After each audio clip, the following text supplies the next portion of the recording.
Wow. Okay. Okay. Let me share my screen. Yeah. Okay. So can anyone see my screen? Can you guys see my screen? Can you guys see my screen? Yes, yes, Um, yes, yes. can see my screen. Okay, thank you very much. I'm sorry, I need to go. So we are going to continue from where my colleague Hester stopped last week. That is the data modeling. And like I said earlier, our clients' adventure work. Sorry, in my home world, I'm not going to be doing this is a real business now. I'm not going to be talking about Power BI. Power BI is this. No. We are in a real case now. So, and you'll be hearing me using adventure work most of the time because this is a case study. We are not this is a case study anyway. So adventure work is our client that we are working for. And don't forget, you guys have done transformation, data extraction. I'm sure my colleague Esther have shown you guys how to extract data, use different methods, do a lot of transformation in the Power Query and a lot of things. Now we are getting to the real business now, and the real business is where you want to, do some calculation, you want to do some analysis, you want to be able to give an insight to the data that adventure work give to us. So we want to be able to analyze the data. Please, can you guys hear me clearly? Let me confirm. Can you guys Yes. hear me Yes, we clearly? can. Okay. Yes. Okay, so please, so the class is going to be a little bit interactive. So it's not just going to be only me. So please, I need your response at when it is possible, at as when I have. So please follow me as well. Okay, so my name is Folorunsho Ajala. I'm a data analyst. Yeah, so that's for now. And also, I'm a certified data analyst from Microsoft as well. So today we are going to be looking at the calculation part of the Power BI. I'm very sure that the first class that we have, we talk about the building block of Power BI, the extraction, the transformation, the modeling, and calculation. If you guys remember, I'm the one that take that class. So this is the calculation part of the Power BI. You might be wondering that in Excel, you guys have done Excel, you have done a lot of magic, a lot of beautiful things in Excel. But how do you calculate in Power BI? How do you do your arithmetics? How do you do your calculation in Power BI? So this is the part where you have to learn how to do calculation in Power BI. And please pay attention to this class. So okay, so in this class we are going to be covering a lot of things. You are going to meet DAX. What is DAX? DAX is data analysis expression, commonly known as DAX. Is the formula language that derives the Power BI front end. You understand? We have the back end and the front end of Power BI. My colleague Esther have shown you guys the back end of the Power BI, which is the Power Query, where you do your transformation. That's the back end. And now we are pushing, I'm very sure last week, my colleague have already pushed the data from the back end to the front end, where you are able to do your modeling yesterday, your Snowflake model. So today, we are in the front end now, where we are going to be doing our DAX and a lot of things that we are going to be doing, building our report. So like I said, meet DAX. DAX is data analysis expression, and that is the language that we use in the front end of the Power BI. Is a calculation stuff. So in DAX, we have two types of DAX. Well, it's not really two, probably three types of DAX that we have. We have the calculated column and we have the measures. Then we also have calculated table. But for the sake of this class, I will be focusing more on these two types, which is the calculated column and the measures. I will be focusing more on this one. But don't worry, as time goes on, I will show you how to do calculated table as well. I will do some demonstration on that. And in case if I forget, you guys can remind me, please. So we have two types of DAX, which is the calculated column and the measures. What is the difference between the calculated column and measures? We will know as we move on.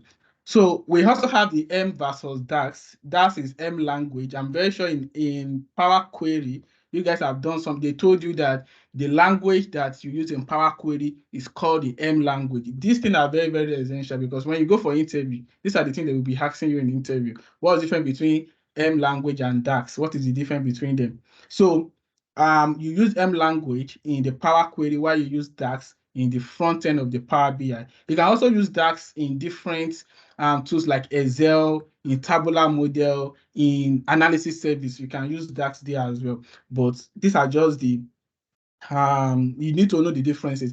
In Power Query, some of the things that you do there is just drag and drop, and all the things that you do, you will see your function, you will see the step that you have taken, you can see apply step and all. So those are just the things. So in DAX here, don't worry, by the time we start writing the DAX, you will start seeing how we are writing the DAX and you are seeing the function, how everything is there, you understand? So these are just normal explanation, the theoretical part of it that I need to tell you guys. M language is a Power Query editor designed for extracting and transforming data, while DAX is used in the front end of the Power BI. So now let's go into the types of DAX that we have. Like I said earlier, we have two types of DAX, which is the calculated column and measures. Now, what is calculated column? What is measure? Now, calculated column allow you to add new formula-based column to tables in a model. You understand? For example, now let's go to our Power BI now. Let's go to our Power BI. So let's assume that this particular table now, let me pick this table, this sales table. Now, this table now, I want to add a new column inside this new table. I want to add additional column here. Any calculation that I'm going to be doing had this, they call it table view. Before it was data view, but now they just change it to table view. At this table view, any calculation that I'm going to do that I'm adding additional column, it is called calculated column. Any calculation that I'm doing that I'm adding additional column here, it is called calculated column. Now, there is difference between calculated column and a measure. Please pay attention very well so that you not get confused. Now, another thing about calculated column is that it is associated with row context. What did I mean by row context? Anytime we are dealing with calculated column, the calculation here is based on row by row. It is based off of row by row. Now, the other calculation that we are going to be dealing with, which is measure, there is another thing that is associated with that one, which is called the filter context. Here, it is called row context when you are dealing with calculated column, because your calculations are calculated based on each row. I'm emphasizing on the row. Please pay attention. The calculation we are dealing is based on each row.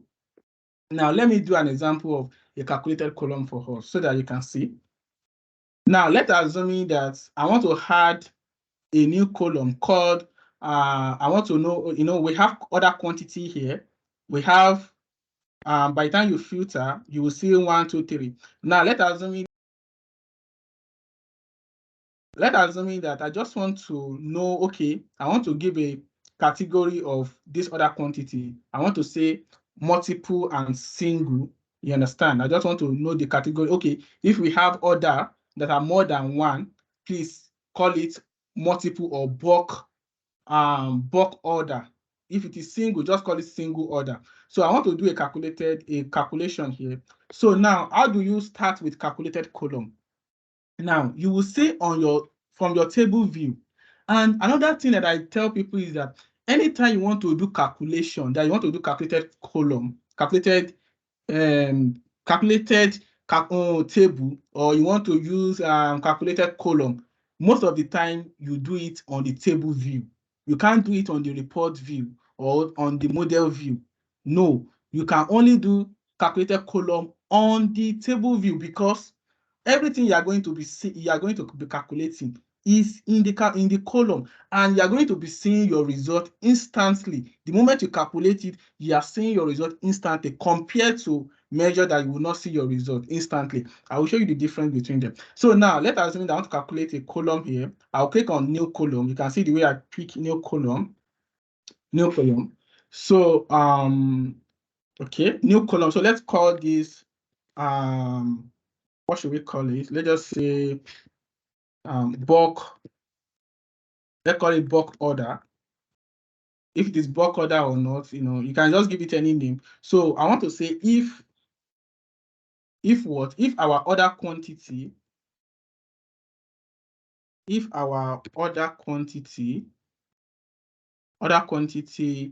is greater than 1, what should be the result? It should be let's say multiple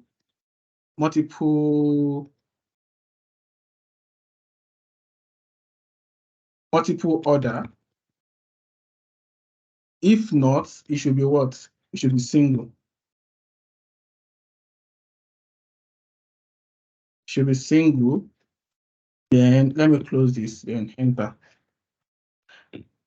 Now, what I'm saying here in essence is that okay, it's loading. So now can you see now our bulk order? Now if you check on this filter now, you see multiple order and single. Now what I said here is that the calculation that I did here now is based on row level, on row in a row by row. You can see everything that I calculated, the logic that I put here is using each row to give me the results. But when it comes to measure, it doesn't happen like that. And another thing is that there are some functions that you can use for measure. There are some functions that you can use for calculated column. It is not all function that you will use for a measure that will also work with a calculated column. I will show you as we go on. So this is an example of a calculated column. So let's go back to the slide.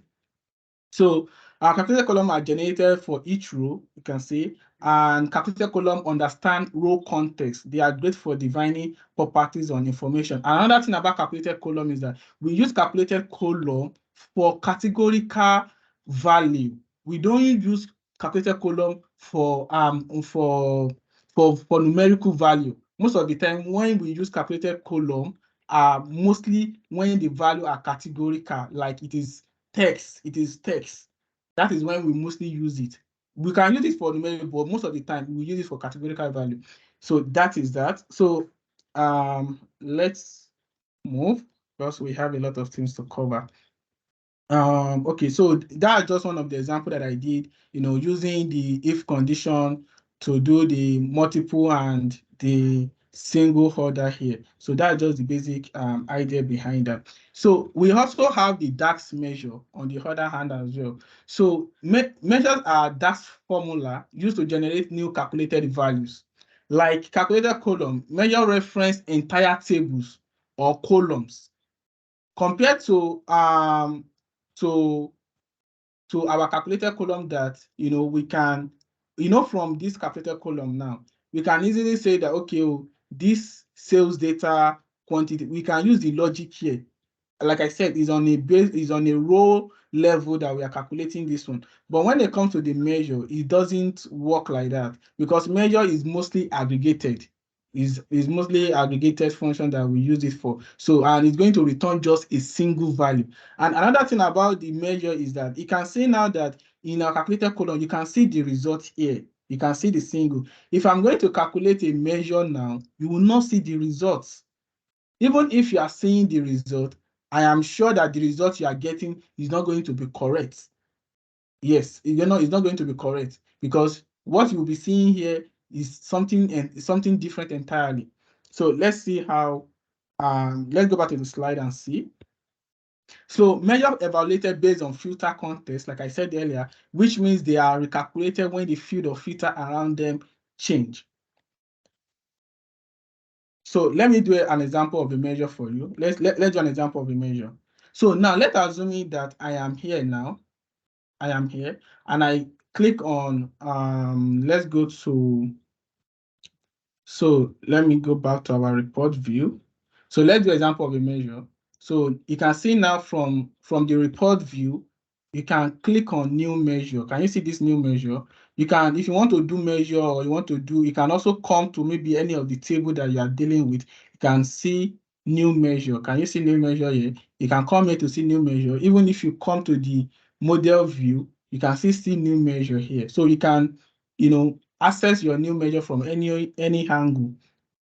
But let's go back to the report view and do one measure so that you can see what I'm saying. So now let's assume that I just want to do total quantity. This other quantity, I want to see the total quantity. Now click on new measure. Now there's a difference between you clicking on new measure and new column. So sorry, can you guys still hear me? Can you still hear me? Yes, Yes, we we can. can. Okay, so there's a difference between you clicking on the new measure and new column. Anytime you want to deal with measure, you click on new measure. Anytime you want to deal with column, you go to new column. And if it is table you want to calculate, you click on new table. So I'm going to click on new measure. So I'll just show you an example of a measure. Like I said, so now let's say we want to find total quantity. Total quantity. So what are total quantity? Our total quantity is what? Sum our quantity column. We want to sum our quantity column. So I will just close this and enter. Now, what I'm saying is that the difference between the measures and calculated column. Now, if you look at this total quantity that I calculated, you will see this sign that you are seeing here. You will see a calculator sign that is showing you that this is a measure. When you see this FX, that is showing you that this is a what? Is a calculated column. You are going to see different sign, different logo when you are dealing with a measures and a calculated column. Then another thing is that when you come back to this table, this same table, this sales data, can you see this same data? This total quantity, you will see that we are not seeing it here. You can see that it is not part of the column because it is not a column.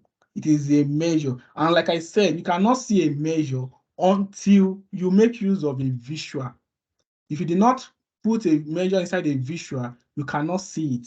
So now if I pick this card, this visual now, and I pick this total quantity, that is when this value is going to show. If not, you won't see it. If you are looking at it from this end, you will not see it because, like I said, this place is only used for calculated column. So that's on the measures and calculated column, the differences between them. And like I said, measures are mostly associated with filter context. As time goes on, we understand what I mean by the filter context. So let's go back to our slide and see what we have again. So we have implicit and explicit measure. What is implicit measure and what is explicit measure? Now, implicit measure are measures that you create, you do drag and drop. You understand? You do not calculate it. For example, now I want to calculate, let's say, let me bring a table visual. This is a table visual, and let's go to products. Let's bring our product name. So our product name. Now, I don't want to do any calculation. I just want to see our sum of quantity here, the sum of quantity. I'm not going to do any calculation. No.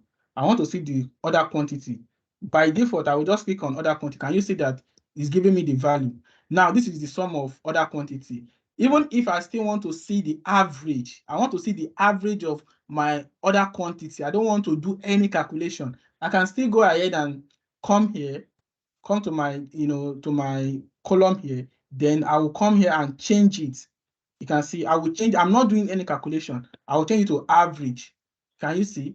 Can you see the average order quantity? I didn't do any calculation. You can see if I want to change it to the, let's say I want to change it to counts. I don't want to do sum. I don't want to do all this one. I just want to change it to counts. Can you see that the values have changed? I'm not doing any calculation. That is what they call implicit measure. When you are not calculating anything, you're just doing drag and drop.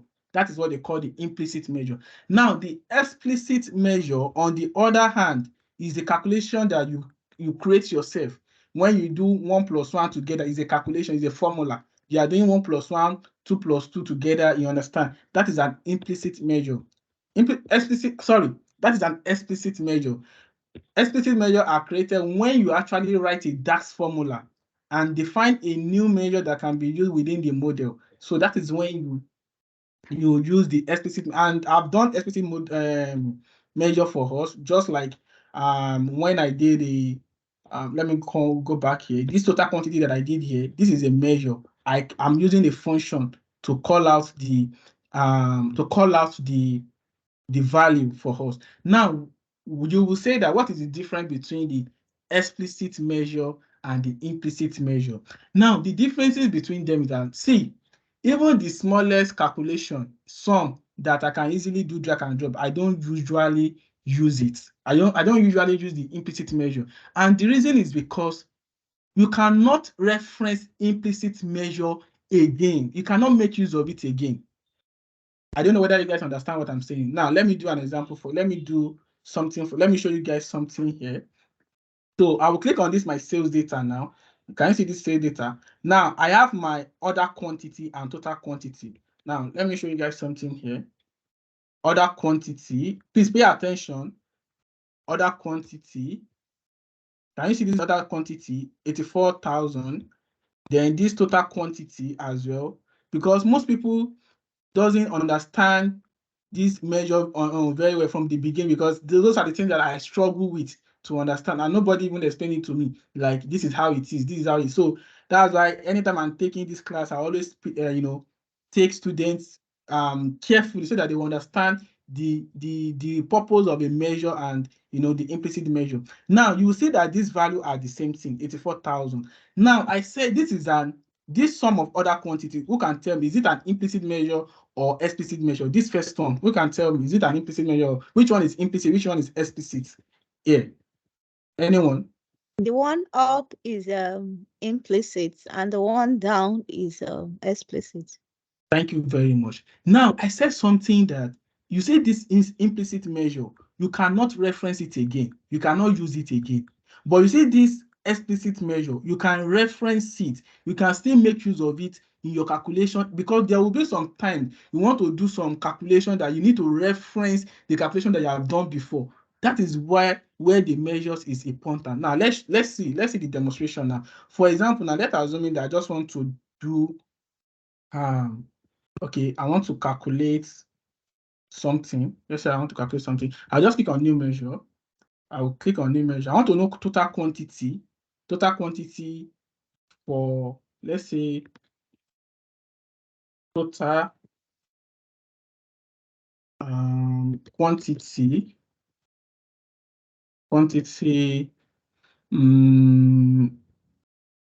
Let's just say for a particular product. I don't know. Which product should I use? Okay, hold on. Let me cancel this one first. Let me pick a particular product. Product lookup. Product name. So you guys will understand what I mean now. Let me just pick any of this product name here. Okay, so what I want to do now is that I'm trying to explain the implicit and explicit measure, what's the importance of the explicit measure for you. Why should you make use of the explicit measure over the implicit measure? So I'll click on new measure now. So like I said, the implicit measure, you cannot reference it again. You cannot make use of it again. So let's see. I will just say total quantity for, let's say, chain for this particular product. I want to see the quantity for this particular product alone. Now, in calculating this thing, now let's just say calculate. Now, what is the name of this sum of other quantity? What is the name of this sum of other quantity? What's the name? Can anyone tell me the name of this here? What's the name? Anyone? Hello? Please, can you guys still hear me? Can anyone hear me? This one I can't hear anyone. I can't. Yes, we can hear you, following show. Okay. So I'm asking a question now. I say that, what is the name of this first value that is here? What is the name here? Since it's an implicit, can anybody tell me the name here? Because what I want to do now, I want you to understand what I want to do here. Can anyone tell me the name here, the name of the column here. Here. Can anyone tell me the name? Is the total of the other quantity, like? Okay, you can see now total of the other quantity. Can you see other quantity, right? If you click here, if you click this particular if you click this particular card, if you click, you can see that it's highlighting this one for the other quantity. Can you see? It's highlighting this one. So now I want to calculate, I want to do a calculation now. Now I want to reference this other quantity. Can you see other quantity? Can you see that it's not bringing the other quantity for me? Can you see? I've typed the name, other quantity. Can you see that it's not bringing it for me? Can you see?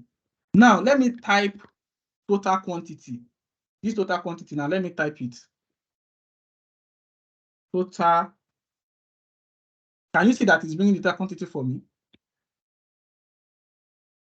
Can you all see? Now, like I said, you cannot reference implicit measure. You can only reference your explicit measure. That is exactly what I want to bring out now. So if I want to calculate this thing, probably I use a filter or something, filter.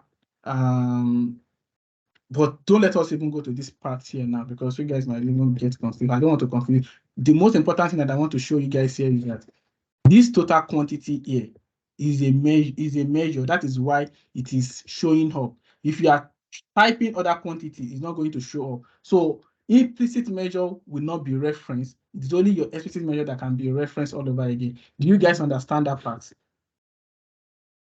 Anyone with question? Yes. You understand? Yes, I have a question. Okay, you can go on with your question. But it's not here. It was before you got here. I've been raising up my hand when you were doing calculated column. Okay. Okay, when Esther took the class, she taught us conditional column.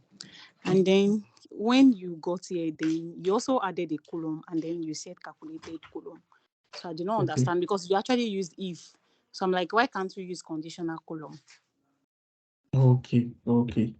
So now it's just like saying that you are going to, I don't know where you are staying, wherever you are staying. I am sure that wherever you are staying and you are going to a particular place, there can be a multiple way to reach your destination. You understand?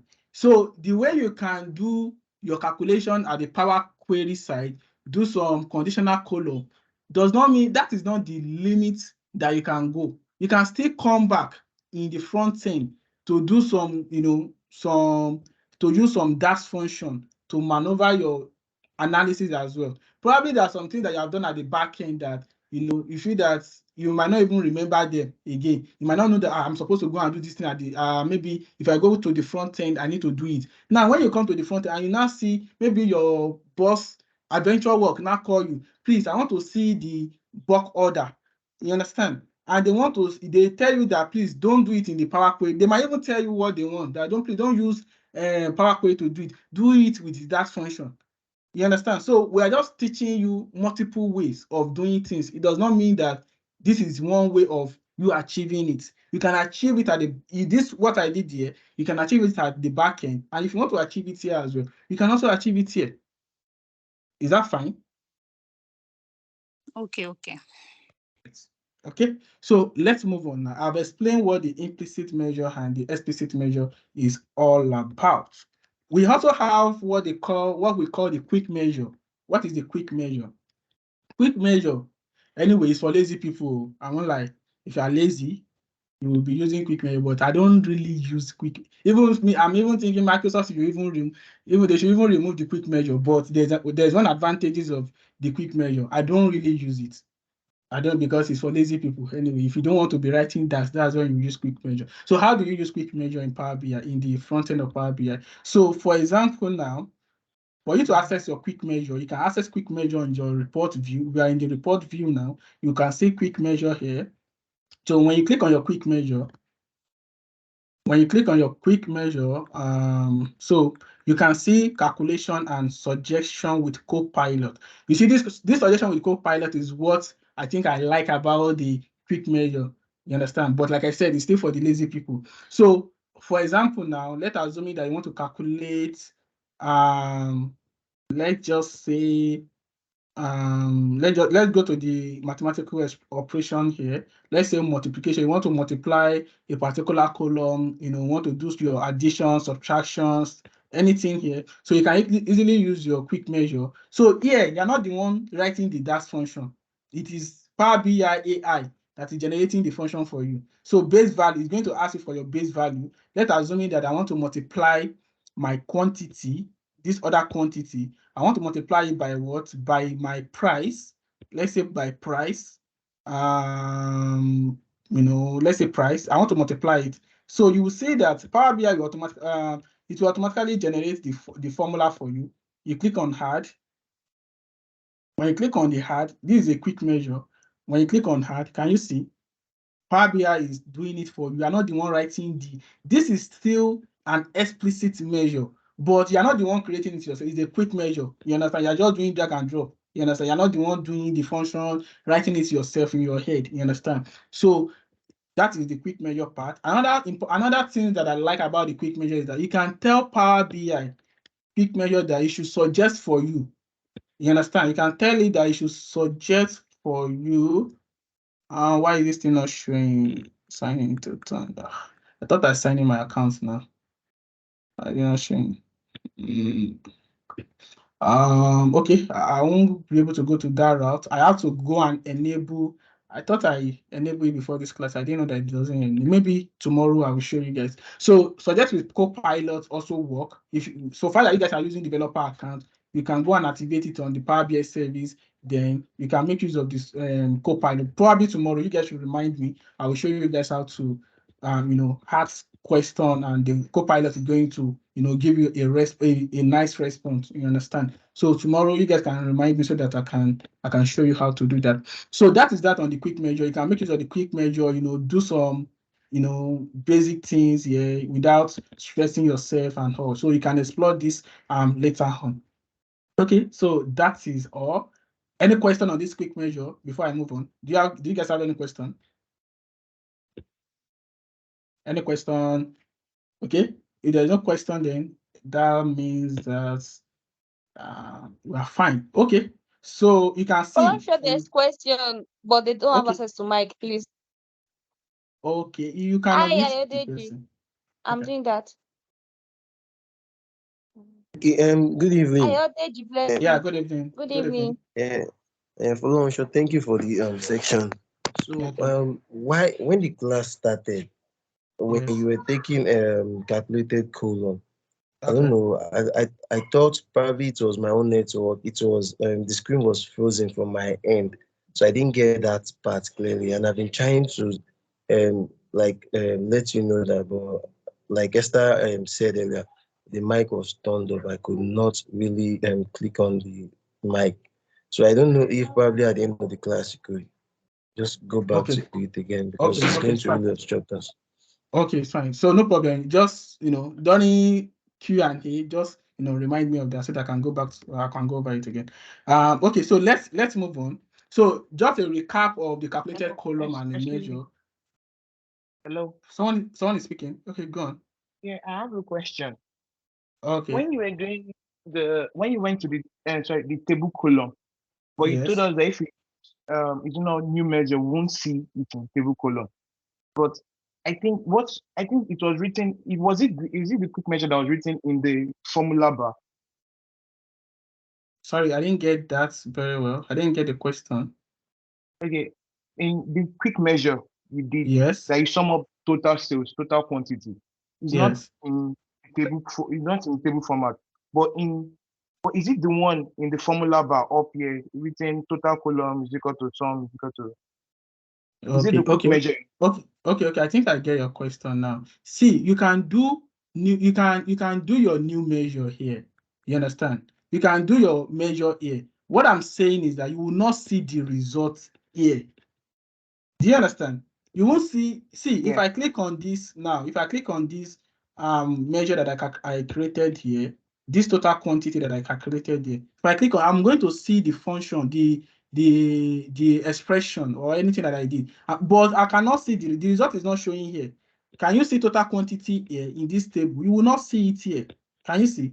You cannot see it here. The result is only going to show when you go to the report view, then pick a visual. You understand? So that is what I said. Do you understand? Yeah, that's what I was asking. Like, is that the function? That's the measure, right? Although we're not seeing it there, but that's the measure that is off. The calculation for the Exactly. measure. What is the Exactly. formula bar? Yeah, Exactly. that's Exactly. Okay. Okay. Yes. Exactly. Exactly. Okay. So okay, it's fine. Let's move on. Our time is fast. So just a recap again. Calculated column is a row context. Measure is a filter context. Calculated column is mostly used with categorical values, while measures is used with aggregated value like numerical values. You understand? So that is just like a recap about that.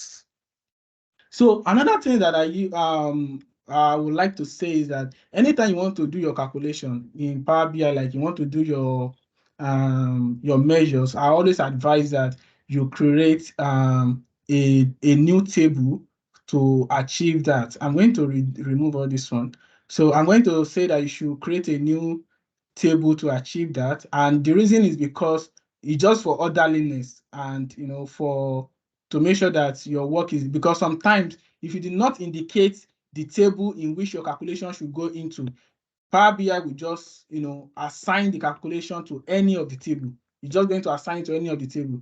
I'm very sure there's even one calculation that I did, and this other quantity, I did not indicate that it should come to this calendar. Can you see that it just jump into this calendar table? You can see. So I don't want such thing to happen, so that I will not be looking for where is my calculation, where is my this. So most of the time, I always like to, to create a column, a table for my measure. So I'm going to show you how to do that. So for you to do that, just create go to your home tab.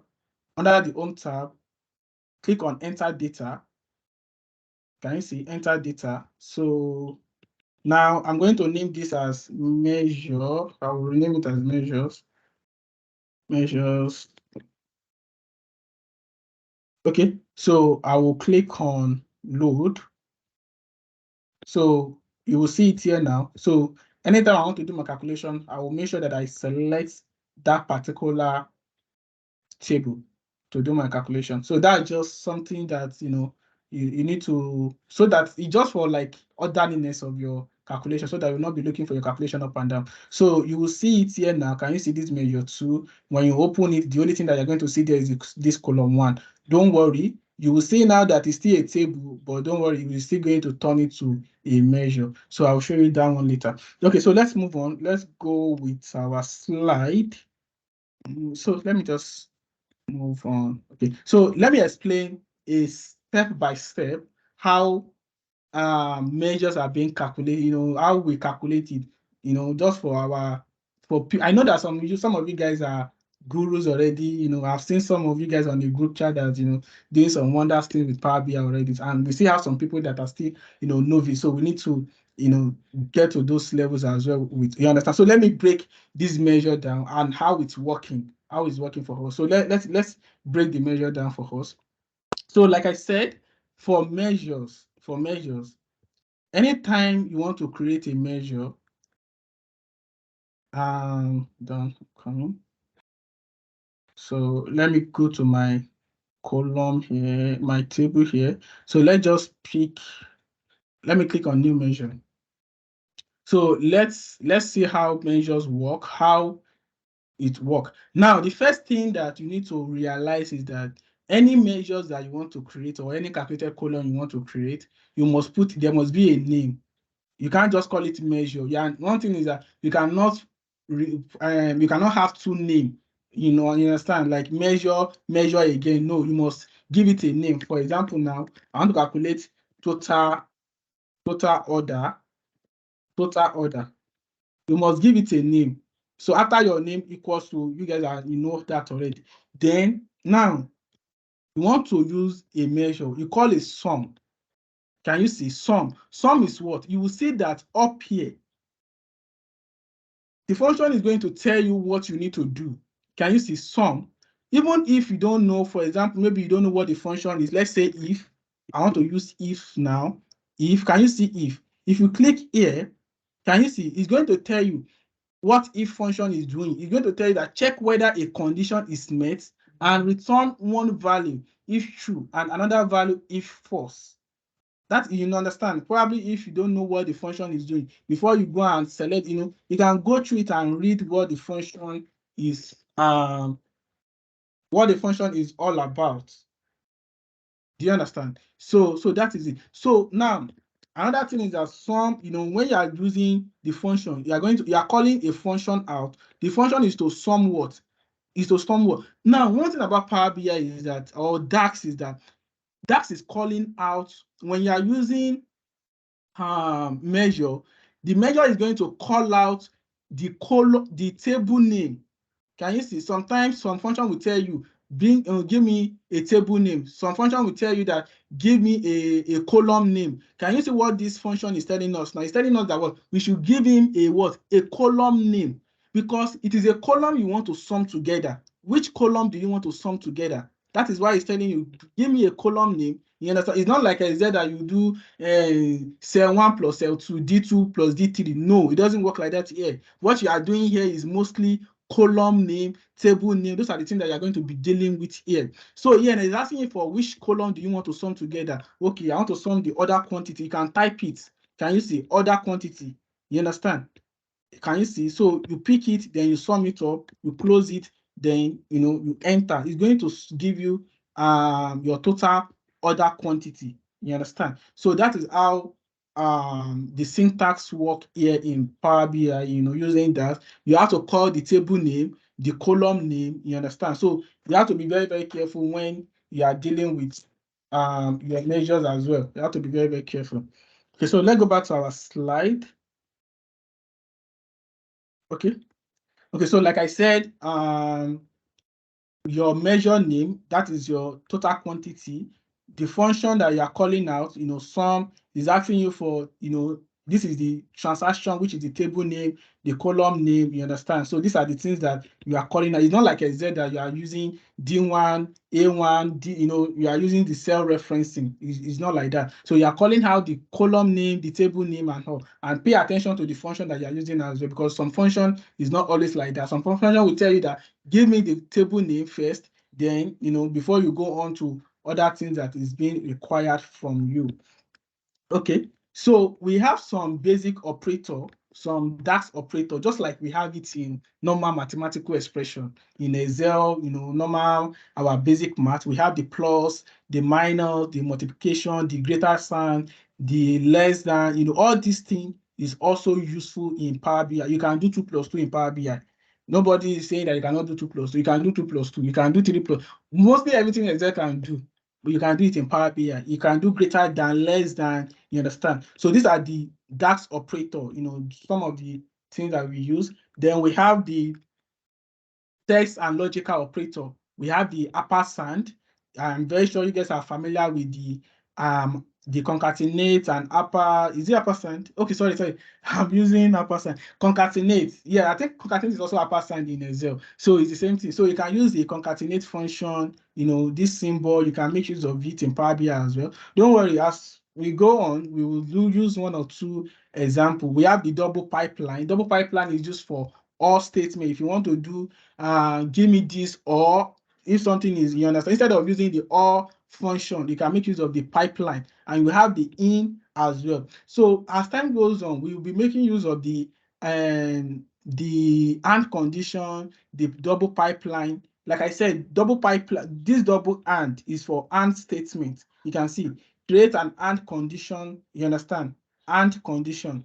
And this double pipeline is also for all conditions. Instead of using all function, you can make use of the double pipeline. Then in, I'm very sure some of you guys that are familiar with SQL already, you will know the function in very well. But if not, don't worry. Next month you are going to start SQL, so you understand it better. So don't worry yourself. So these are just the major common expression. All these things are not new. I'm very sure of that. You guys are familiar with it in Power BI, in Excel already. So that is that. Now we have common function categories in DAX. Am I too fast? Please let me know, my students. Am I too fast? So Or maybe No, you're not. No, you are not. No, you're okay, not. fine. no, Okay, fine. So we have common function categories in DAX. You know, in Excel, I'm sure that Joseph, Palome, and Kowe have told you guys that we have a lot of functions in Excel. The same thing, we have it in Power BI, DAX. And most of these functions, they are related. Some of them, they are not new again. That is why we always start with the fundamental. I'm very sure that you guys are familiar with if statement, nested if in Excel. You have used nested if in Excel before. You have done some average, all this one, they are not new to you guys again. But in Power BI, we categorize them. And in Power BI, we have about close to 400 functions.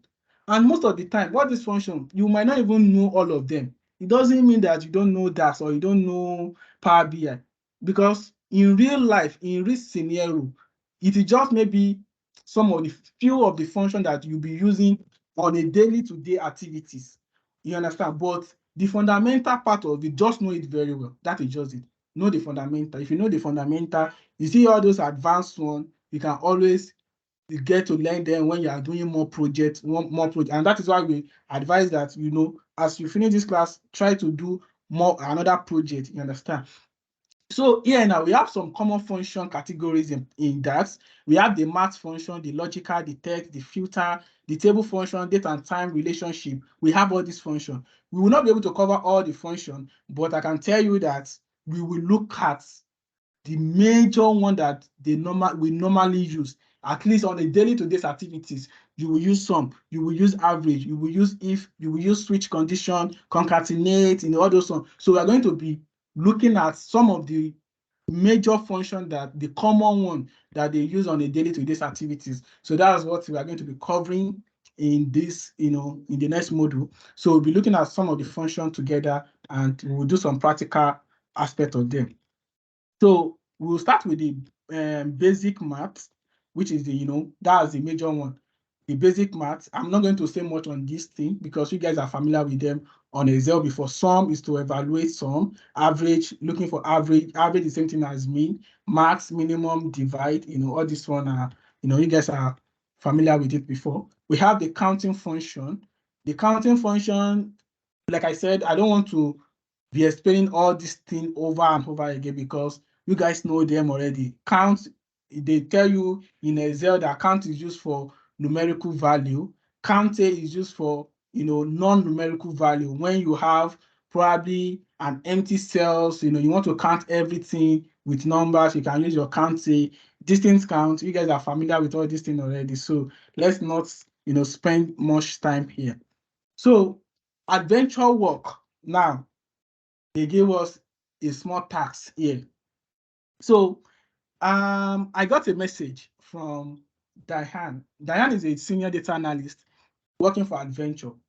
And he wants us, you know, we are the client, we are the consulting firm now that we are working for Adventure World. Don't forget that we are working for Adventure. We want to give Adventure an insight to their data sets. You understand? That is what we are doing here. We are not here to come and joke. We are here to work. So as a consulting firm, Diane have reached out to us he's a senior data analyst in Adventure Work, and he said that, hey dear, excited to start working with you guys. I need to pull some high-level metrics from our model to share with leadership, and I could use some help with the calculation.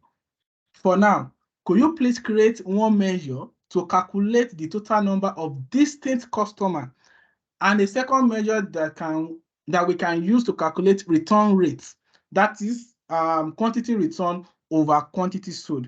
Thank you, Diane. Now, most time, you know, if you are lucky to be in an organization that they will tell you, please do this thing for us. Some organization you find yourself like that, but some organization you will not find yourself like that. You'll be the one that from A to Z, they will not tell you what to do. They will expect you that you understand it. Go and do it. But one thing about me is that I don't work in isolation. As a data analyst, I don't work in isolation. If I don't understand something, I ask the clients and ask them, what did you want me to do? And you can see now Diane have come to us and tell us what he wants us to achieve.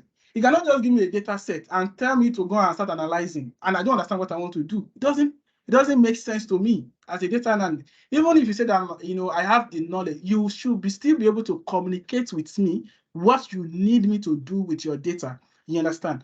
So that is from the business, you know, from my own business perspective of it.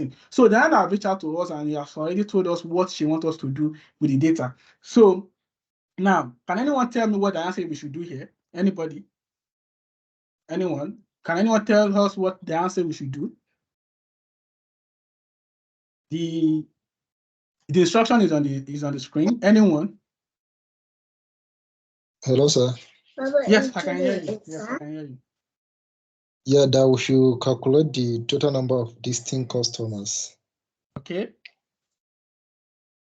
Okay. That's one. So, second, okay. Okay, As so well as now the let's do it one after the other. Let's do it one after the other. So what Diane said is that Diane said we should calculate the total number of distinct customer, right? So now let me ask you a question, because this thing you guys are not new. You guys are familiar with adventure work now. Adventure work has different tables. You understand the dimension and the fact tables now. So now I'm going to ask a question from you guys now, based on your familiarity with the adventure data set.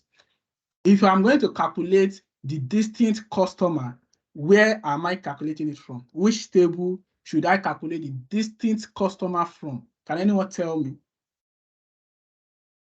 Which It's going table? to come from the fact table. The customer Which lookup is- table. Okay, nice. Someone said from the customer lookup table. Someone said from someone else. Someone said something again. I can't get that. I said from the fact table. From Which the is the facts customer table. lookup table. Yes. Wow, that's good. I think I'm okay with the two suggestions. Someone say customer lookup. Someone else say we should look at the fact table.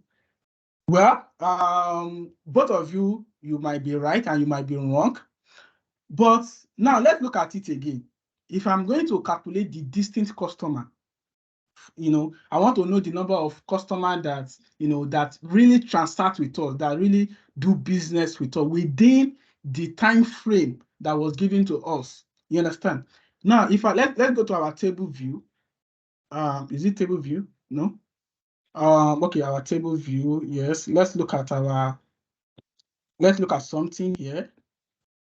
Our customer table. Let's look at our customer table. Customer. Now, let's check the customer ID. Customer ID. Now, let's look at something here. If you look at your bottom left, you're going to see what? 18,148 rows. And if you check here, this thing value is what? 18,000 as well. Now, let's go to our sales data, which is our fact table. Now, our customer. Now, what did you have here? Total sales. What is our total record here that we have? 56,000 rows. And what is the customer key? The distinct value of the customer is what? Anyone? Nobody is following, you know. 17,412. 17,000. Exactly. Can you see now? Now, what this is showing us is that it is not all the customer that we have that actually transact with us within that time frame. So it means that you cannot use the customer lookup to look for what Diane is requesting from us. Do you understand? You cannot use the customer lookup because it is not all the customer that we have in our customer base that actually transact with us within that time frame. Because if you look at this data set is for about 3 years. It does not mean that those other customers that we have does not transact with us. It might mean that we have customer retention. Some customers are not patronizing us again. You can do that analysis as well. But let's go back to Diane's request. Diane's request is that we should calculate total customer, distinct customer. Now, how do we calculate distinct customer? Can anyone tell me the function we can use to calculate our distinct customer? It's an interactive class. It's not a class of the tutor is, you know, we have to count function. Count function. Okay. Any other suggestion? Any other suggestion? Someone said we should use count function. Any other suggestion? Any other suggestion? Total customer. Any other suggestion? It seems that most of the people that have suggestion are muted. Okay, we cannot use count function because count is not If you going have to your give. hand raised, you can speak, please. I've allowed everyone mind. We can use count distinct. Yes, exactly. So we cannot use the count function because the count function is just going to give us, the total number of records that we have in that. So like Diane said we should use the distinct count. So we are going to use the distinct count of what? Of our customer what? Our customer ID in the transaction table. Where is that? Sorry, customer key. The customer key in the transaction table. That's what we're going to use to get our total customer. So that's what we are going to use to get our total customer. So let's check our total customer now. So we're expecting what? 17,000, and that is exactly what we are looking for. You understand? So we are not going to count the customer lookup, because if you count the customer lookup, you are going to get a wrong answer. So you have to be very, very careful with your analysis as well. So the next thing that Diane said we should do is what? Diane said we should calculate our return rate. Can you see? He said that we calculate our return rate. Can you see? So before we can calculate our return rate, we need to do some calculation like looking for our quantity sold, calculate our quantity sold as well, then quantity return. So now for us to calculate return rate, who can tell me where can we get our quantity return and where can we get our quantity sold? Can anyone tell me where we can get it? How can we go about it, the calculation, how to achieve that? So we can get it in return data. What is it? Yes, the Return return data data. table. Okay, yeah, thank you very much. So we can get our return quantity from return table. Okay. So fine. Okay, so let's calculate our quantity return. So quantity return is equal to what? That is what. Which function am I going to use? Anyone? Which function am I going to use? Sum. Thank you. Sum return. When you type return, you can see that it's bringing it out to the return for you. So sum return. So let's see. Okay. So we also said we need to calculate one other calculation, which is quantity sold. So quantity sold, which table do we have our quantity sold? Sales data. The Sales sales data. data. Thank you, guys. You guys are magical. You guys are very, very brilliant too. I'm sure my colleagues have done well in Excel. If not, I'll be struggling with that. Okay, so our quantity sold. So which function are we using? Which function? Sum. Okay, thank you. Sum quantity. That's our sales order quantity. Okay. Now, what Diane said we should find actually is what? Is return rate. We want to know the return rate. So now to find, that what we are trying to do here is the basic mathematics expression, math and statistics expression. Those are the things that we are looking at. You understand? We are using count, we are using sum, average, divide, and all. So for us to get our return rate now, who can tell me how to get the return rate? I'm very sure I know mathematicians are here, so you can tell us how to get our return rate. And don't forget, another important thing that you guys should pay attention to is that anytime I'm using measure, you can see that I'm putting all of them inside this table that I created, inside this measure too. You can see that is where I'm coming to come and put my calculation to. You can see everything I'm arranging them here. And you can see that anytime you do measure, you are seeing a calculator icon. It's showing you that this is a measure. And don't forget that initially when I created this particular table, it was showing me 1 column 1. I have removed that 1 column 1 because I no longer need that column 1 again. And when I remove that column 1, you will see that this measure, you will see this icon is no longer the same thing with this icon. This one is showing table.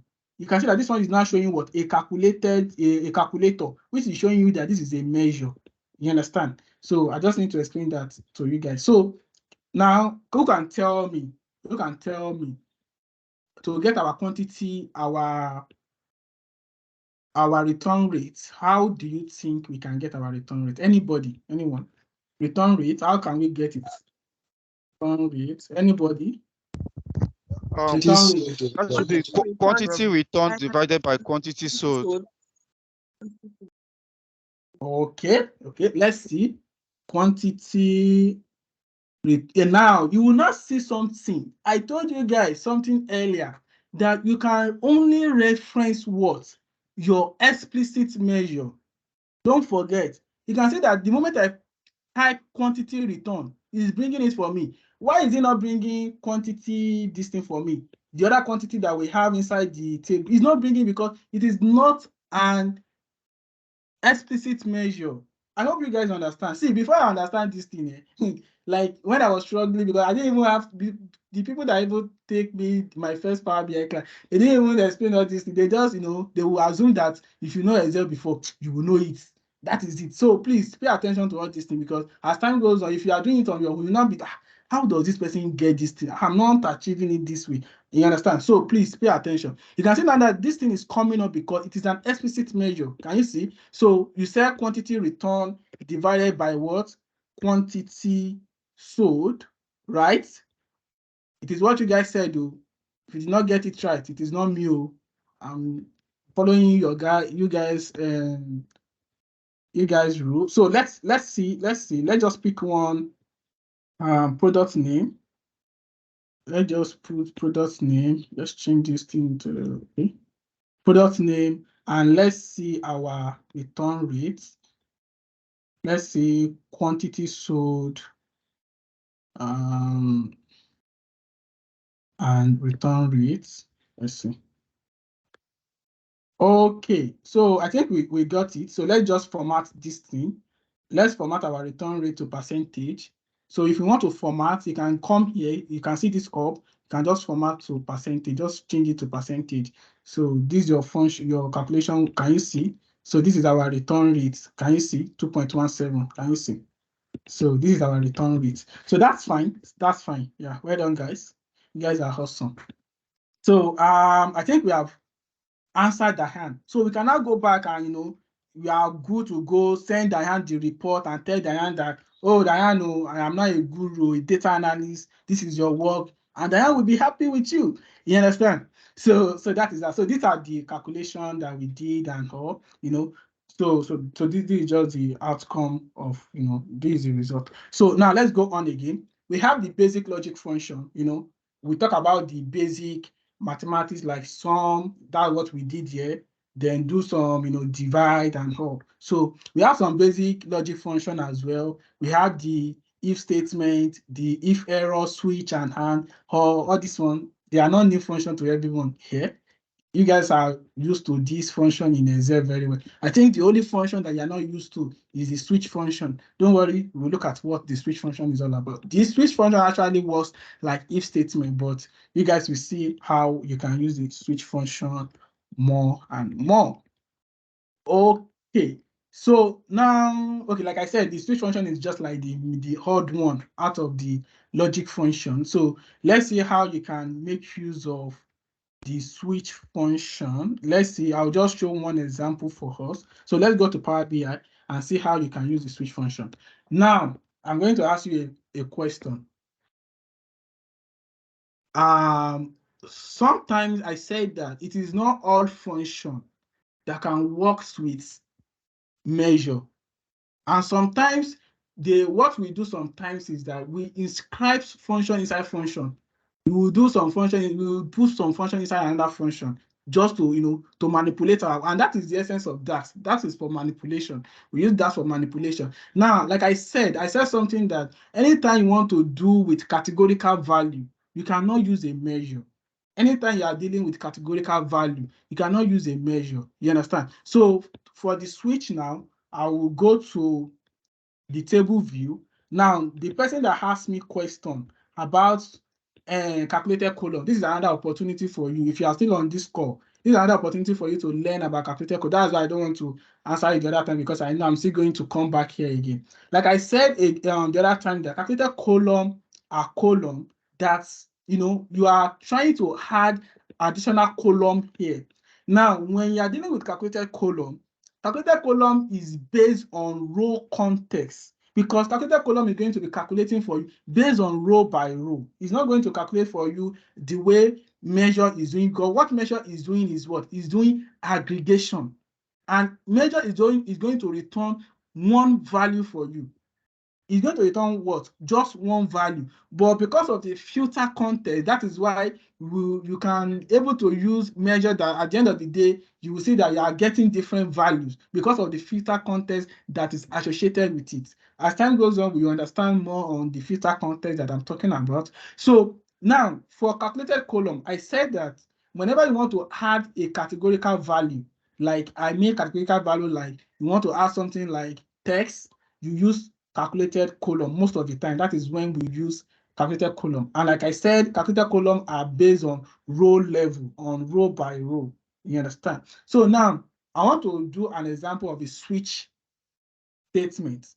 You can see this. Let's delete this month. Let me remove this month. Let me remove this month. Oh, don't let me remove it because I can't do, I don't want to sleep here. So don't let me remove it. Let me just sleep it. I don't want to sleep here. So I will just do, what should I do? What should I do? Okay, so I'm going to click on new column now. I'm going to click on new column now. Like I said, I want to use the switch function so that you see how switch function works. Like I said, switch function works like if statement. You understand? It works like if statement as well. So now let's say, Wednesday is what? Wednesday is third day of the week. No, let's say from Sunday. Sunday is one, Monday is two, when Tuesday is three, right? Okay. So now let's assume that we want to create day number. We want to create our day number. Are we guys still following? Are you still following? Any? Yes, sir. Yes, we are following. I hope it has not scattered. I hope you guys are still, everything has not scattered. We Eh? still in Yeah. order. But I have a Uh-huh. question. Hey, okay, it has started. Yeah, ask your question. Just brief fast. Okay, these measures we're creating, I remember there was a time we created relationship. Are they automatically linked in the relationship, or do we still need to link them on the modeling part? Okay, so I believe the reason why I didn't go to the model is because I believe my other colleague Esther have done justice to the modeling for you, so I don't have any issues with it yet. If you have a proper model, you will not have problem with your DAX. But if you do not properly do your model, you will have issue. You will have issue. You guys will call me, I will not answer because I know that we have done the best thing that we can do to create a nice model. I'm sure Joseph did the modeling because I was in the class when Joseph was talking about modeling as well in Excel. I'm sure of that one. So if you have a proper model, you should not have any issue. You should have a seamless issue. If you are going to have issues, maybe it is your DAX, you're not doing something. But if you don't have a proper model, you will have issues. You will say that this thing, I'm not getting this value. Go and check your model. If you are not doing this thing, go and check your model very well. You understand? If you have a very nice model, you won't have much issue. Yes. So now I want to use the switch statement, the switch function to create the day number. Day number is Wednesday, I want to, Sir. Wednesday. Sorry, someone is saying something. Yeah, sorry to cut you short. Okay, fine. Please, I want to ask a question concerning the data modeling. For the calendar Okay. table, is it always compulsory that we populate it first? That's we get the values for the month of the year, different, like just to populate it before we proceed with any other calculations? Yes.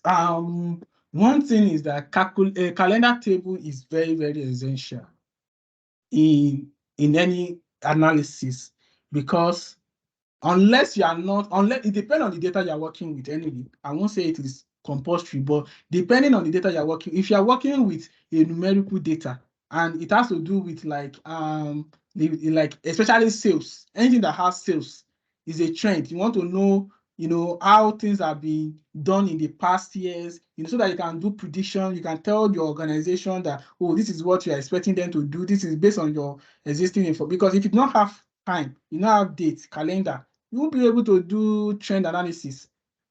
Calendar table is mostly for trend analysis. If you want to do your analysis, trend analysis, use your calendar table for it. If not, you won't be able to achieve that.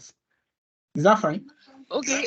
Yes, I was asking whether it's compulsory that we populate it, because the raw file that was sent, it was just a single column. That's just the transaction date.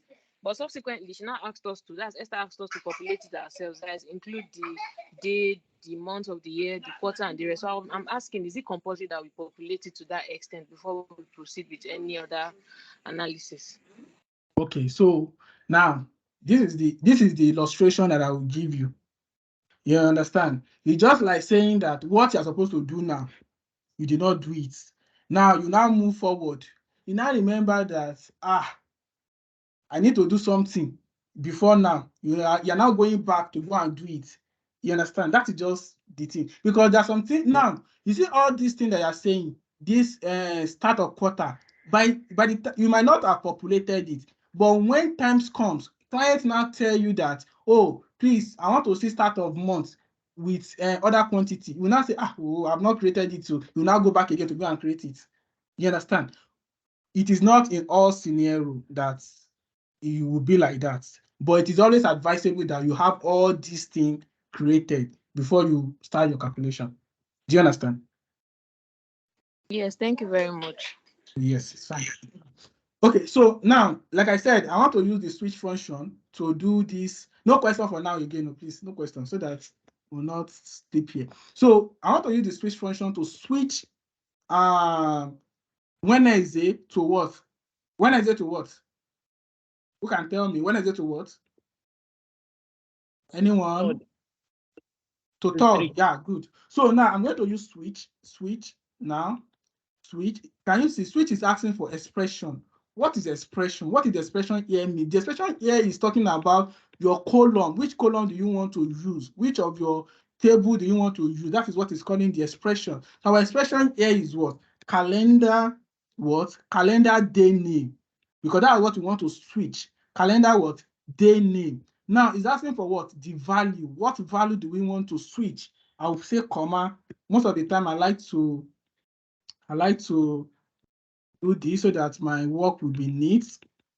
So I will say switch calendar column day name. This is the column that I'm speaking to. So I'm going to say where Wednesday, okay. It's very case sensitive, so you have to be careful. Wednesday should be equal to what? 3. I'll say comma again. Thursday should be what? Thursday should be what? 4, comma again. I'll say Saturday.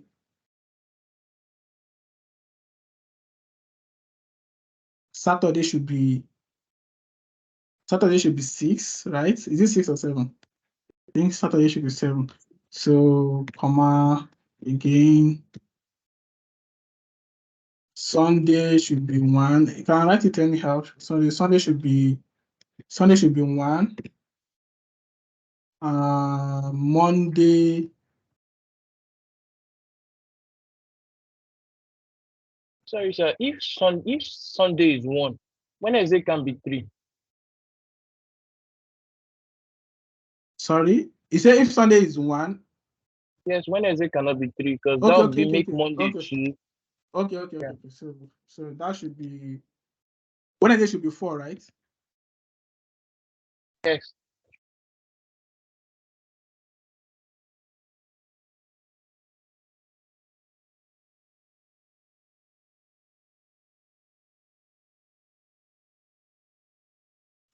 So, comma.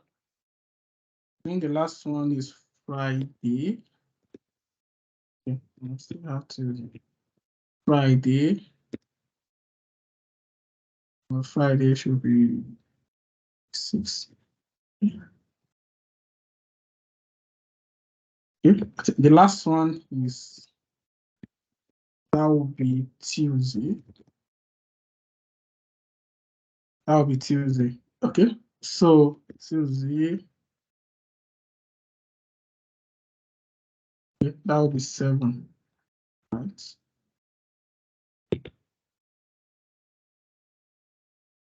Okay, so let's close it. Let's see. So you can see now the switch function is very similar to very similar to if statements. Can you see everything here? I've populated it. You understand? You can all these things. Someone you said I can do this in Power Query. You can do it in Power Query. Nobody is saying you can. You cannot. You can do it in Power Query. Like I said, there's multiple ways to achieve things. It's not Power BI is not like is one way you can do things. You Excuse can me, sir. do. Okay. You said Tuesday and Sunday should be 7. Oh, sorry, there's an error in the query. Okay. Tuesday is supposed to be 3. Okay. It's fine. Let me just go and edit it. It's fine. All right. Tuesday. Yeah. It's fine. So.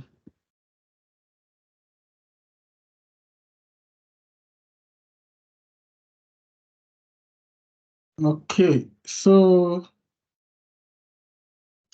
okay. Okay, so you can now see that we have used the switch function to achieve this. So yeah, that is that. Let's go back to our slide. You guys will give me like a few minutes. My system is getting low and I don't want to disappear so that you guys will think that I've disappeared. So just give me some minutes to power my gen so that we can continue. So just give me some minutes so that before the system went off. I have like 19 minutes. So am I permitted to go? Just a few minutes. In the next 5 or 10 minutes, I should be back. All Permitted, right, sir. sir. Yes, sir. Okay, thank All right. you. Thank you.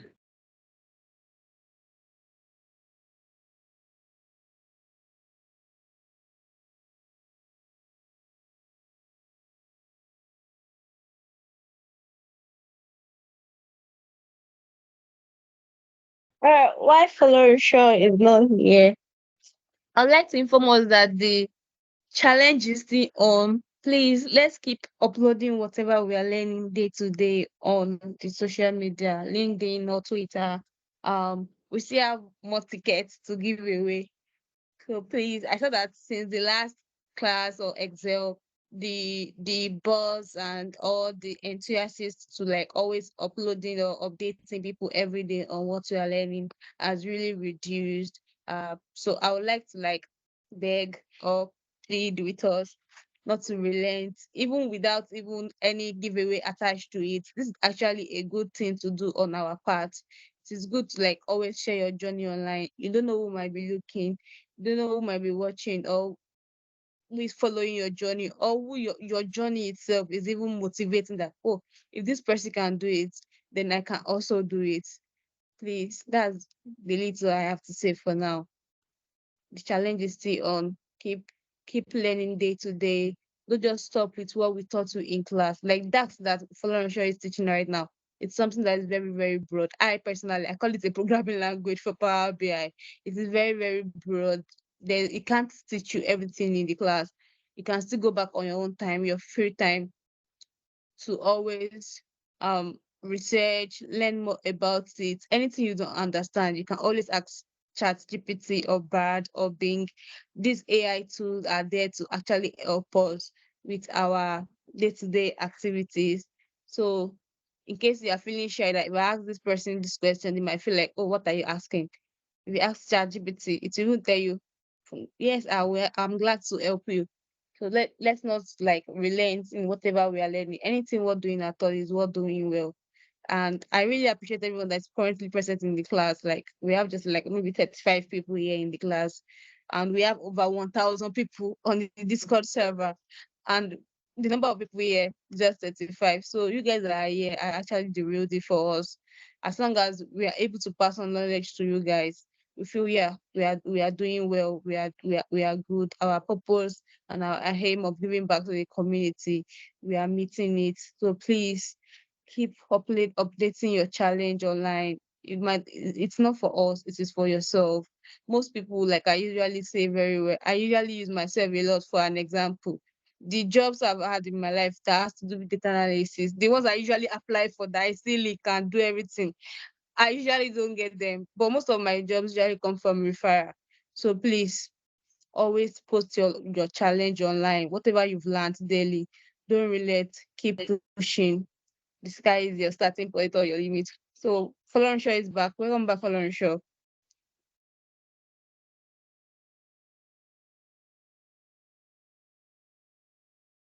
Anessa. Yeah, welcome back.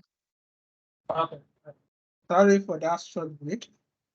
Okay, so thank It's you fine. for at least endangering the students, our co-learner. I don't like calling you guys students because we are both learning together. So refer to you co-learning. So let's continue our class. So let's go back to the slide. I've used the switch function for us and first.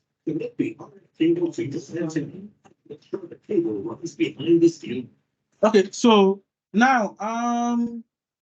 Diane also reached out to us again. So our guy at the top from Adventure Work.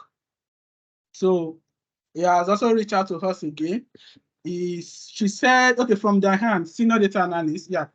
Okay, so he said, hey there, Ethan has been working with the DS team on a customer segmentation analysis and came back to us with a few requests. Could you please add some new column in our customer table to identify the priority customer, segment customer based on income level, and group some of the education categories? I have attached the logic to use, but reach out to me with any question, Diane. So, like I said, Diane, is our senior data analyst from Adventure Work, and she has reached out to us again and said, Ethan, one of his colleagues, is having issue with, with the customer analysis that she is doing. So he wants us, as the consultant, to, to help her to help Ethan to achieve the task. You understand? So yeah, she has reached out to us again. We don't have choice. We have to, do a request for her. So now he said that she has already attached some logic to what she wants us to do. She said, okay, bonus, use a switch function to create another column named educational category. If education level is high school or partial high school, and education category is sorry. I'm not understanding what is going on here. So let me take my time to digest the logic.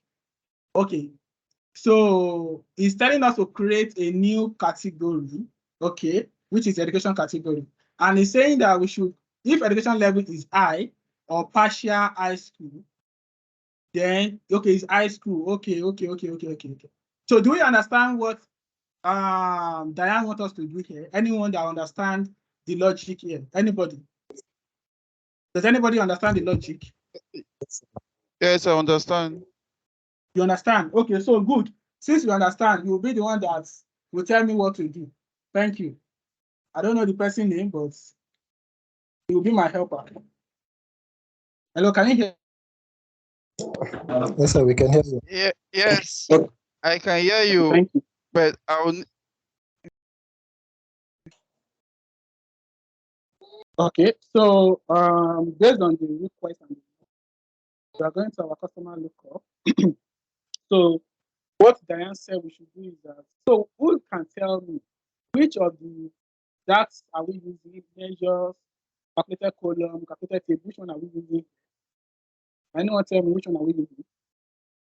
Let's By be using fast. Our calculated column. calculated column. Yeah, thank you very much. Okay, so can you tell me what the answer we should do. Anyone, you can take your phone and screenshot the objective. Then you can tell me what we need to do here. Just take your phone and screenshot it, or take your phone to snap it, whatever. So anyone, please tell me what we need to do. Okay. Okay. I think what she wants us to do here is to categorize the educational level. So I Okay. think if you have bachelor's degree or partial bachelor's degree, it should be categorized under undergraduate. If you are in high Hold school, on, I think hold it should on, be hold on. Let's take it one step at a time. Okay, so which function are you using? switch. Which function? Switch. Okay, thank you. You will tell me the function that you are the guru here now, so you calm down. Oh yeah, switch what? What are we using? What are we doing? I think we are doing the education level. Education level. Okay. Education level. Okay. So what are we Okay, doing? so the value should be, I think, high school. Okay, high school. Okay. Should or partial high school. I don't know if there's anything like partial high school in the education level. You should give us. I'm sorry, I didn't look at this thing the other time. The results you wanted us to look at. Okay, yeah. Should give us high school. High school. Partial high school. Okay. So let's go back. So you should give us high school, right? Should return as high school.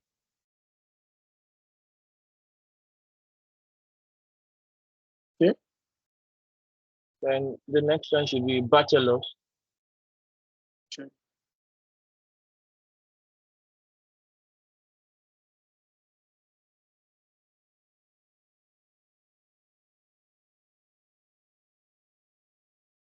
Should should return as undergraduate or undergrad.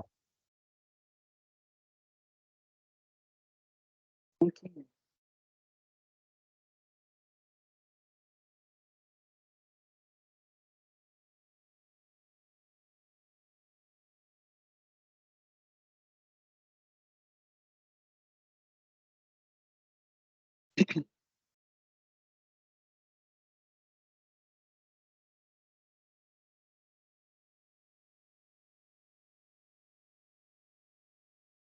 Okay, she's done as well. Undergraduate, right?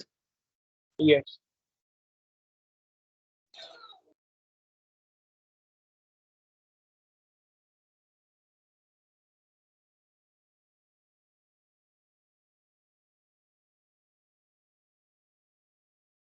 Sorry, give me some.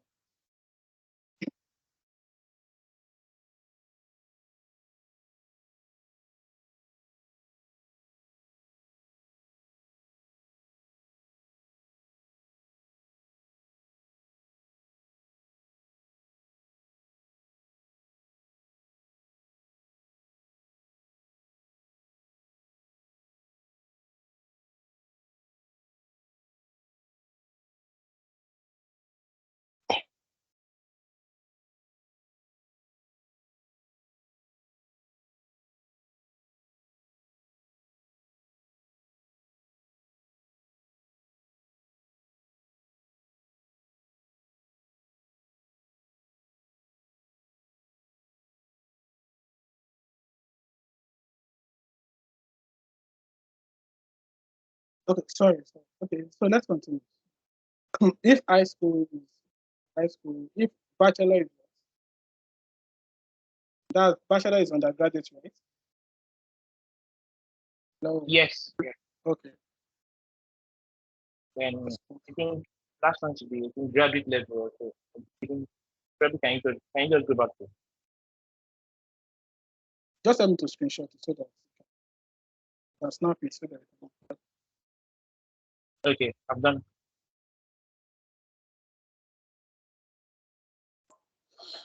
okay. So let's continue. So graduate degree should come back as graduate.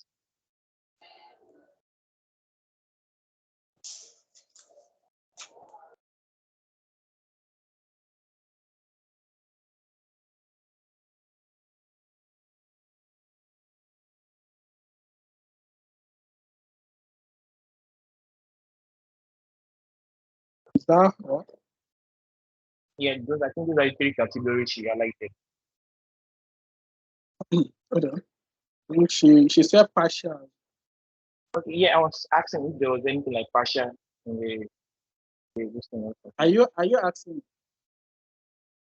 I'm not seeing the entire No. education. You're not supposed to be asking. You have the data. No, I'm not with my system right now. I'm actually Okay. out.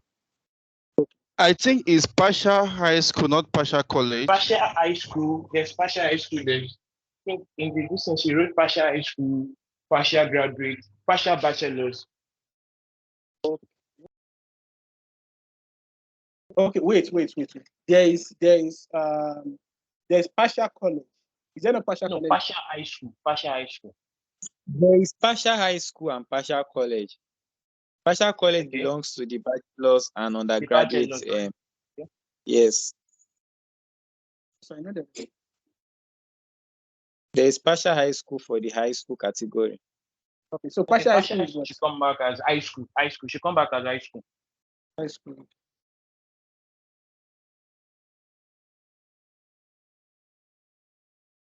Okay. Is that all, or there's still one No, more? partial college should come back as I think undergraduate also. Partial college. Undergraduate, right? Yes.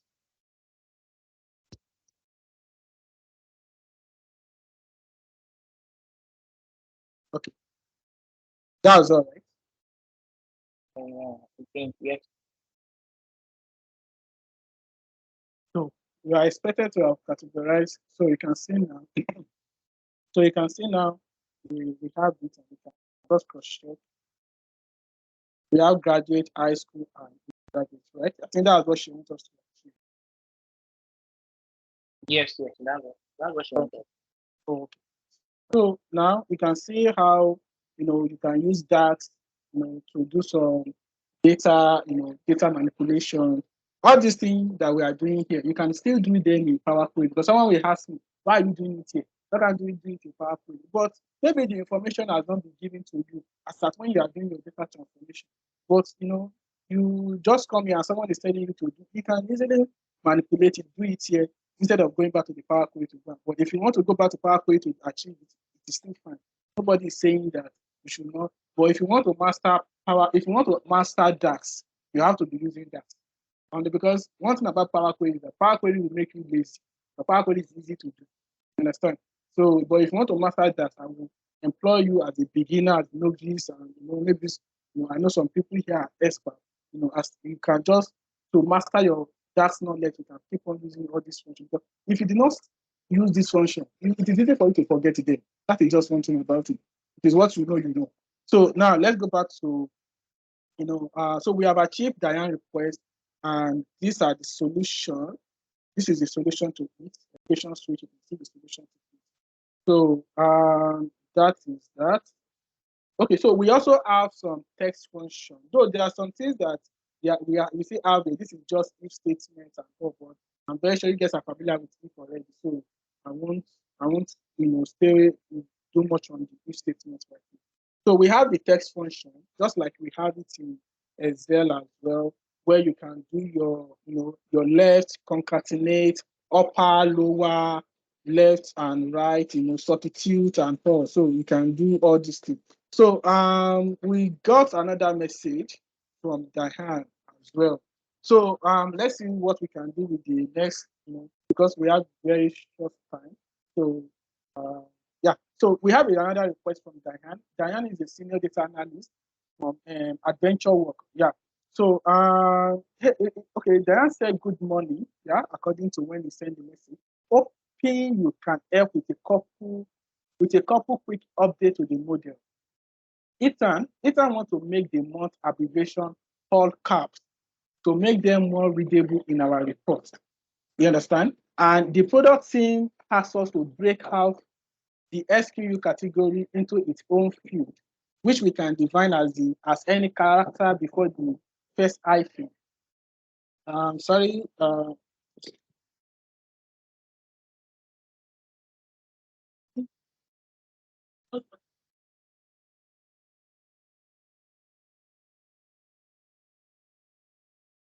Sorry for that. Okay, so like I said, so Diane said that we should do some couple of tasks for her again, which is we should change the month abbreviation all caps to to make them readable, and the product team also requests us to do some breakout with the SKU category. So can anyone tell me, do you understand what Diane is telling us to do here? Anyone? Anybody? Please, let's be fast. Our time, we don't have time again. Anybody? Does anybody who understand what Diane said we should do here? Anyone? And we have the objective here already. Anybody? Anyone that want to volunteer? I think she wants us to shorten the months instead of having the entire January written, just maybe JN, then February, FEB rather, in another column, but everything will be in capital letter. Yeah, thank you Then very much. Can you help me to just screen grab, just take your phone and screenshot so that you can tell me what we need to do, so that we can flow together. I'm not the one that will do most of these tasks. You guys will be the one to do it. So we are teaching ourselves. Okay. So which table are we going to? Which table? Which table are we going to? maybe We the have calendar table. calendar table. Okay. Yeah, thank you. Calendar table. So what she said is that we should shorten the what? The month. The month name, right? Okay, so for us to be able to shorten the month name, you understand? He said that we should capitalize it as well. Don't forget I said we should capitalize it as well. So we call it we don't have much time. Month short. Month short. So we want to use month short. So when you want to do month short, I'm going to use the upper let me call it upper, then I will call, you know what upper is used for? Everybody know what upper Yes. is used for. No, just you understand. So your calendar, you call your calendar month name,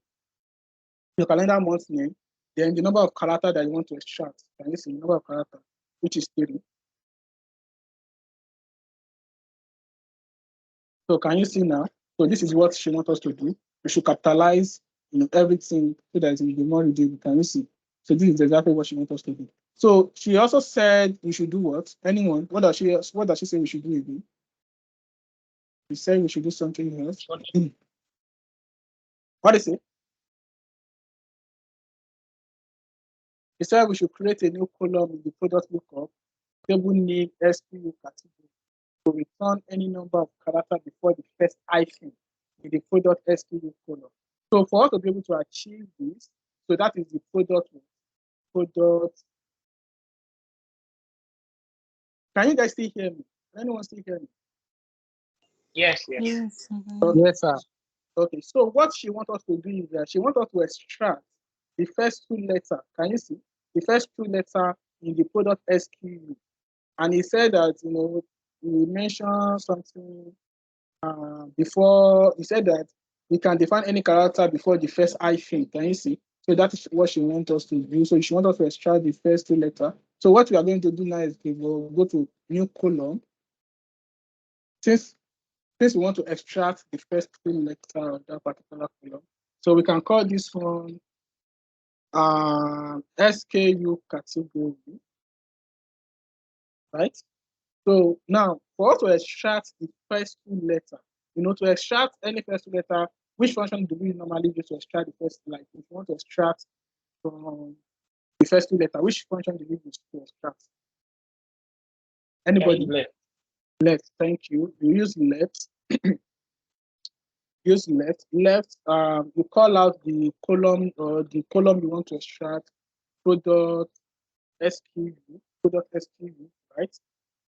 Now, because we want to, because there's a character that we want to use, so we are going to use search, another function, search.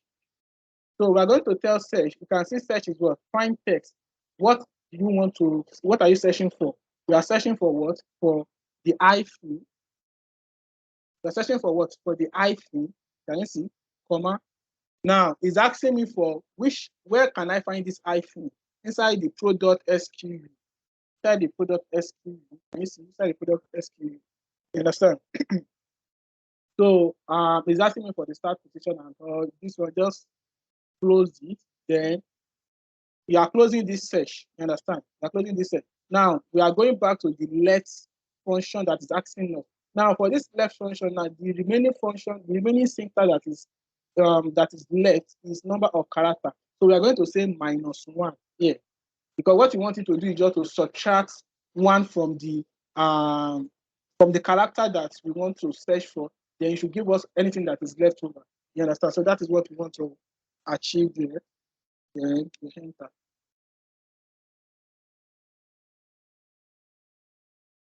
So can you now see? So SKU category. So this is exactly what Diane wants us to achieve. So this is exactly what Diane wants us to achieve. Yep. So okay. So this is the solution from Diane. So that is that. Any question before I move? Any question? Any question? So this should be the last one that we are going to. Anyone? Any question? Okay. Since there is no question, fine. So now let's look at the basic date and time function. By now, everybody is familiar with date and time function. If you want to check for today's date, you can use it today and now to check day, month, year.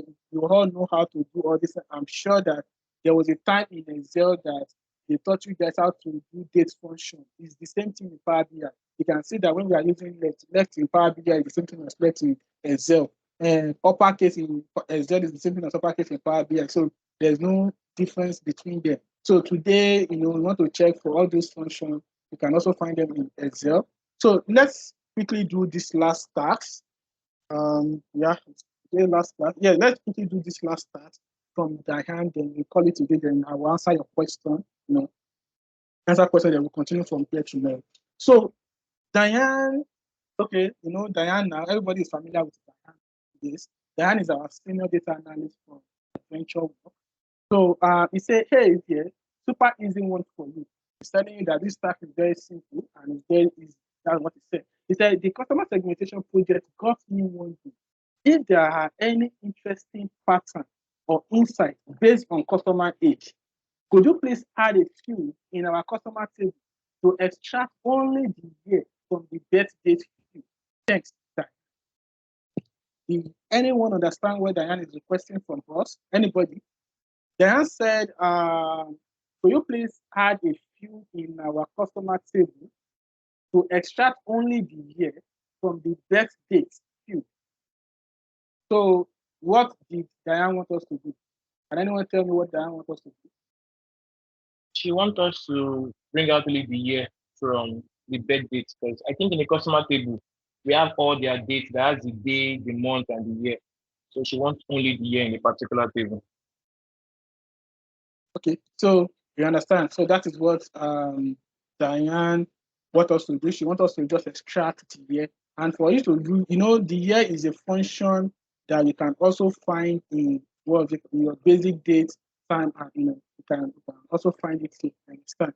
You can see, even if you want to check, maybe some people might say that they want to know the age difference between one or two people. You can. So let's just use this function and see. I can even calculate the age difference of the customer if there is birth date. So let's go to Power BI and quickly do this thing.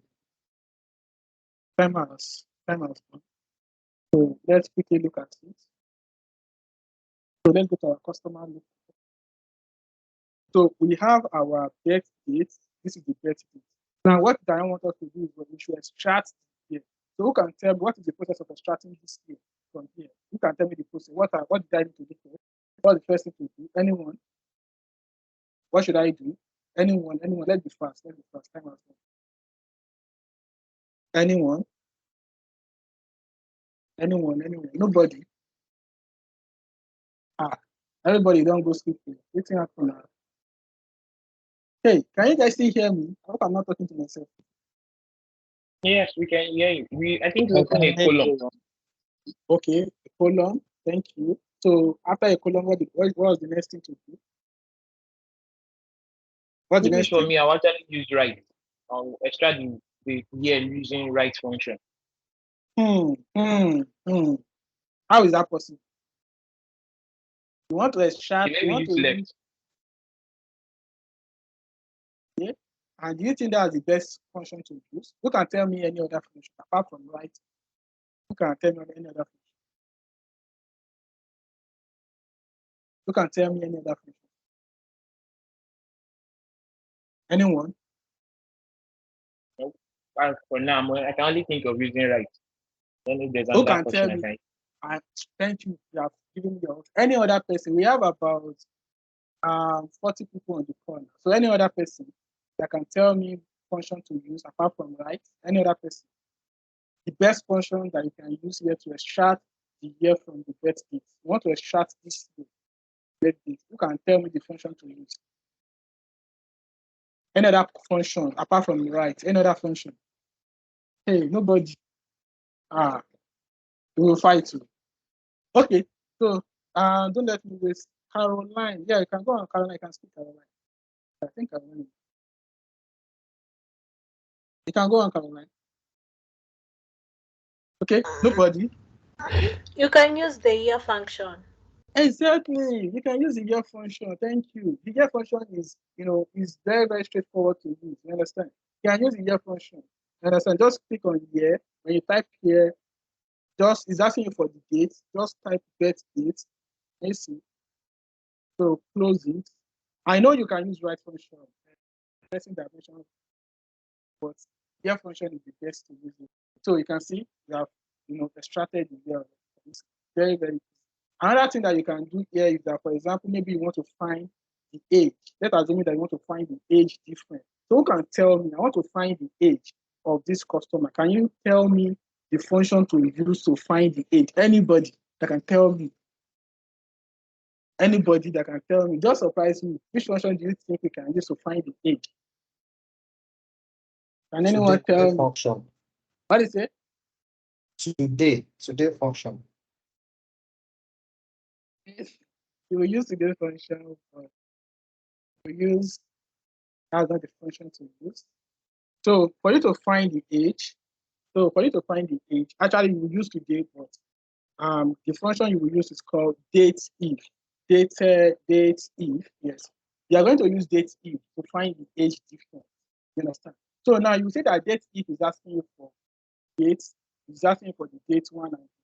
So now if you want to look for the age difference, you will say your date one is which one is the date one? I think that should be your birth date, and your today's date, like you said, today's date. Then your interval is what? Here. The interval is here. So let's close it and see. So you see the age of this person, So 2023 minus 1964. Is this 59?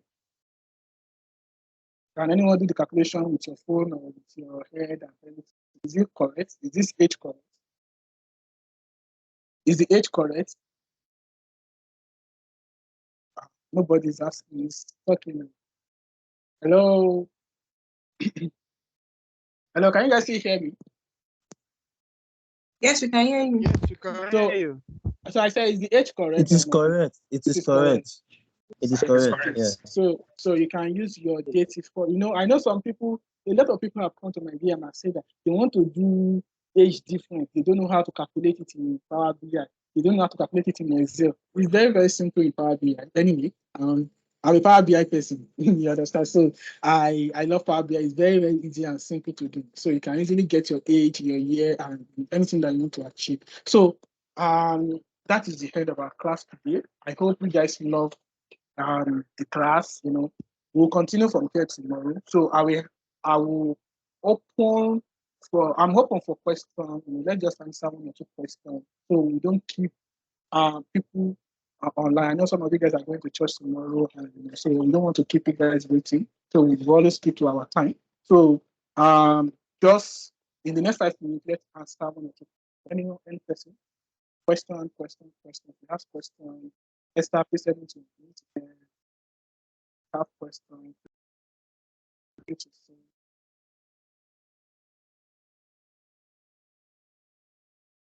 No question. I have a question. Okay, go on. Okay. What if Diane asks how can we calculate the count of repeat customers and their value.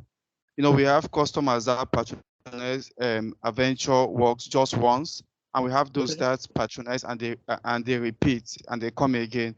So what if Diane asks that we calculate the number of distinct repeat customers and the value of their transaction? How do we go about such? Okay, so I understand what you're saying. So let's assume that we want to number of times that a single customer patronizes or that have a transaction record with us. Is that what you're saying? Sorry, can you come again? There was Like, network interruption.